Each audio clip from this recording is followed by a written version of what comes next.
سلام مشاهدين، كي دايرين؟ لاباس عليكم؟ بخير؟ كي دايرين مع شي برد؟ كي بقيتو شويه لاباس عليكم؟ بعدا غنصايب معاكم الرفيسه ديال الزيايده، وكيديروها حتى مزاب. وهاد الرفيسه معروفين بها الناس ديال الداخل، كتجي زوينه ولذيذه بزاف وصحيه.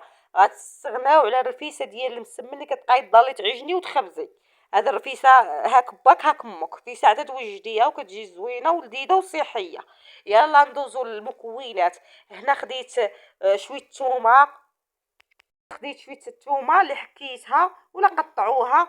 هنا خديت شويه الملحه، واحد شويه سكينجبير، خرقوم، معرق، والملحه والبزار وقزبر يابس مطحون، وواحد الضويمه، واحد الضامه كتبنن لينا. ودرت شويه السمن، وضفت نص كاس ديال زيت الزيتون ونص كاس ديال زيت الطياب، وكنخلطهم مع بعضياتهم دوك المكونات مزيان. وكنضيف الدجاج انا درت واحد النص عندنا الطرف على حساب العائله. نتوما كديروا داكشي على حساب العائله ديالكم الدجاج.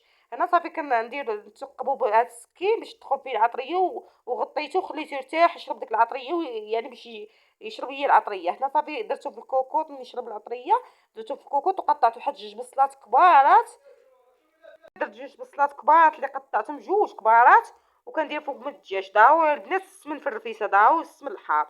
هنا البنات خديت العدس اللي غسلته وديك الحلبه اللي غسلتها، نص كاس ديال الحلبه ونص كاس ديال العدس، وكنديرو فوق من الدجاج. كلشي كنطيبوه مع الدجاج. من بعد ما تشحرنا الدجاج مزيان، ضفت الحلبه والعدس ورويت وسديت الكوكوط. هنا خديت السميده ديال اللي كنديرو بها الكسكسو العاديه، وزدت عليها زيت الزيتون والملحه، وكنضيف الماء وكنمعكها على هذا الشكل اللي كتشوفوا. ملي كندير على هذا الشكل باش نديرو بها الحرشه. هنا خليتها تشرب ومشيت شعل الفران، وجدت واحد النقله اللي رشيتها بداك السميده، وكان غادي نقرص فيها هذيك، نجمع فيها هذيك الحرشه، نجمعها مزيان، ندير كويره وغنضيفها فوق من ديك اللاطه ونقرصها. نقرصوها البنات ونرشوها بشويه السميده من الفوق، ونقادوها، قادوا لها جوانب ديالها على هذا الشكل اللي كتشوفوا. نقرصوها ونقادوها، ما نخليوهاش يعني ما مقاداش، وكندخلوها الفران طيب من التحت. بعد ما كطيب كتحمر لنا، كنقلبوها على هذا الشكل، ما كتلصق ما والو البنات. صافي كنعاودو نقلبوها نطيبوها، كتحمر لينا. كنهرسوها بشي مدقه، ولا انا خديتها المدلك. عاد داير المدلك البنات ديما كنهرسها عا بالمدلك. كندير المدلك وندقوها، ضروري ندقوها رقيقه، ولا بقات شي حاجه غليظه نقادوها بيدينا، يعني نردوها رقيقه، ما نخليوش غليظه بزاف. ضروري ترقوها باش تجي زوينه، تجي زوينه في الرفيسه. هنا كيما كتشوفوا كندير على هذا الشكل، كنقادها. هنا غادي درت الكسكاس غادي نديرها تفور، حيت ما عنديش الكسكاس ديال الكوكوط، درت البرمه. صافي هنا طابت، وحيد داك الدجاج، النص ديال الدجاج غنديرو يتحمر. دهنته بشويه الزبده عفوا، وغندير نضيفو في الفران نحمرو. نحمر الدجاج حيت من لاصوص راه طاب وكلشي طاب. صافي دقنا على الملحه كيكون زوين لاصوص. صافي هنايا خديت ديك الحرشه درتها في ديك الفيسه ديال الحرشه، درتها في الكسكاس كيما كتشوفوا. وكنديروها تفور مزيان مزيان، ما كنضيفوا على حتى شي حاجه، كنديروها تفور مزيان. بعد ما كتفور لنا مزيان مزيان، كنديروها في القصريه نكفيوها. كنجيبوا داك الروا اللي مقاد، يعني دقنا على الملحه وكلشي، كنديروه فوق من ديك الحرشه باش يشرب لنا الروا. صافي كنبداو نمعكو بها بهذه الطريقه ديال المغرفه، يعني نمعكوها نقادو باش تشرب لنا الروا.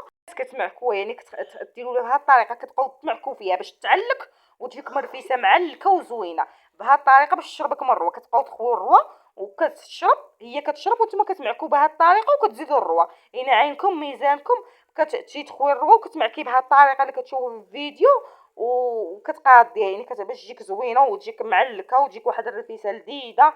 البنات هاد الرفيسه راه معروفين بها العائله ديال راجلي كيديروها دائما، لانها كتجي زوينه بزاف. كتمعكوها بهذه الطريقه. حتى انا ولات تعجبني وليت تنديرها. كتمعكوها وكتقادي ليها الجوانب ديالها، ضروري تقادي وتطميها وتحطيها. دابا ملي كتخلطيها كتقادي القصريه توليها. البنات بعد ما خلطنا وقادينا صافي غنقادو دوك الجوانب. هانتوما كيفاش كتجي البنات، كتجي معلكه وكتجي لذيذه، ماشي حيدكم فيها، غير وجدوها وديروها بعينكم مغمضين. لانني انا وليت كنديرها وكتعجبني انا والعائله ديالي، حنا عمرنا ما عرفناها، ومني عرفناها ولات تعجبني وليت انا كنديرها. هانتوما كتقادوا الجوانب ديال القصريه. من بعد ما كنقادوا القصريه ونتولوها، صافي كنحطوا الدجاج وندوروها بديك العديسه اللي بقات في الكوكوط، ونقادوها ونتولوا القصريه باش تبان متوله وزوينه. صافي هنا كنحطها معاكم البنات كنقادها. صافي هانتوما كتجي معلكه، كتجي لذيذه. جربوها، كتيما يكون فيها السمن، ضروري السمن ديروه في الرفيسه. هنا صافي كتقادي وكديري شويه لاصوص، وكتكون لاصوص خاطره وزوينه. صافي كتحطي ايوا تقدميها بالصحه والراحه لعائلتك. نتمنى تعجبكم، جربوها. وملي تعجبكم خليو لي في التعاليق باللي راه عجبتكم. ما تنساوش جربوها وردوا عليا. هانتوما البنات كيفاش جي، انا غناكل معاكم حيت نتوما هما عائلتي التاليه. هانتوما شوفوا البنات كيفاش كتجي، راه كتجي لذيذه ما شاء الله كيفاش كتجي. غير جربوها جربوها البنات غادي تعجبكم، انا متاكده غادي تعجبكم. ما تبقايش كاع نوض تعجني في السمن وتخبزي. ها شوف كيفاش كتجي البنات، راه كتجي لذيذه، كتجي خطيره وصحيه ما فيهاش قود الزيت. المهم صحيه وزوينه، زوينه بزاف البنات.